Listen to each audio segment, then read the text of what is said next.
নমস্কার বন্ধুরা, 10-12 দিন আগে আমি বরবটি গাছের একটি ভিডিও আপলোড করেছিলাম এবং আপনাদের ভালো লেগেছে, ভালো সাড়া পেয়েছি। আমার কাছে আমি কি সার প্রয়োগ করে থাকি তা আপনাদের সঙ্গে শেয়ার করেছিলাম। By the way, welcome to my channel multipurpose activities and lifestyle. দেখুন, আমি আমার গাছে সবসময় যে অর্গানিক সারগুলি প্রয়োগ করে থাকি ওইগুলি দেখিয়েছিলাম।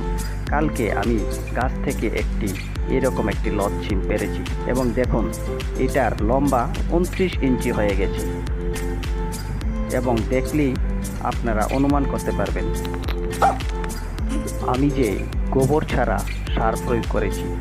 এই সারটা এতই কার্যকরী যে গাছের মধ্যে 10-12 দিনের মধ্যেই ফলে ভরে গেছে।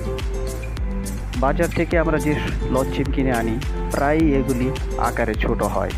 আমি অনেক দিন ধরে খুঁজছিলাম যে এইরকম লচ্ছিম বড় আকারের হাইব্রিড ভ্যারাইটির পাওয়া যায় কিনা। যাক, আমি পেয়েছি এবং দেখুন কি সুন্দর ঝুলে আছে। লচ্ছিমগুলি গ্রোথ এখনও পুরোপুরি হয়নি, এগুলি আরও 2-3 দিনের মধ্যে পুরো আকার ধারণ করবে। এখানে দেখুন কিছু লচ্ছিম এরকম ভালো হয়েছে। দেখুন, সত্যি আপনারা এই সারটি প্রয়োগ করে ভালো ফল পেতে পারেন। আমার সেই রকম এই যে ভেন্ডি গাছের মধ্যেও আমি একই সার প্রয়োগ করেছি এবং ভালো ফলন পেয়েছি। বন্ধুরা, আপনারা নিশ্চিন্ত মনে এই রকম সারটি প্রয়োগ করুন। দেখুন, এখানে আরেকটি লচ্ছিম কত লম্বা হয়েছে। এটা মোটামুটি 28-29 ইঞ্চির মতনই হবে এবং খুব ম্যাচিউরড হয়ে গেছে। এটা পারার সময় হয়ে গেছে। আমি এটাকে এখন পারবো, পেরে আপনাদের সামনে আবার দেখাবো। দেখুন, এই যে লচ্ছিমটা আমি হাতে নিয়ে এরকমভাবে এখন আপনাদের সামনে এটা পেরে আমি দেখাবো। এটা 28-29 ইঞ্চির কম হবে না বলে আমার মনে হয়, যদিও আমার কাছে এখন ট্যাপ নেই, ম্যাপে আপনাদের দেখাতে পারতাম। চ্যানেলটি ভালো লাগলে সাবস্ক্রাইব করবেন এবং নোটিফিকেশন বেলটি অন করে দেবেন, যাতে আমার ভিডিও আপনাদের কাছে সরাসরি পৌঁছে যেতে পারে যখনই আমি আপলোড করব।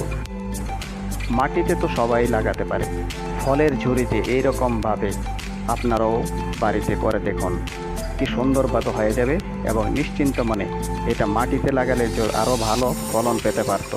কিন্তু দেখুন, আমার ফলের ঝুড়িতেও কিন্তু কোনো কম নেই।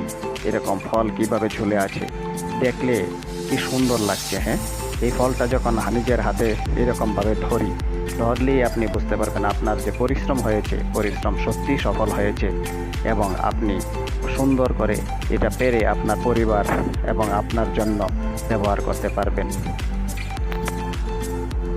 সার প্রয়োগ আমি এখন আর করব না। সার আবার দেব 1 মাস পরে। এইরকম সারই দেব, পরিমাণে আর একটু বেশি পরিমাণে দিয়ে দেব। বন্ধুরা, চ্যানেলটি ভালো লাগলে লাইক শেয়ার করবেন। ধন্যবাদ, ভালো থাকবেন, ছাদ বাগান করুন, আনন্দে থাকুন, সুখে থাকুন।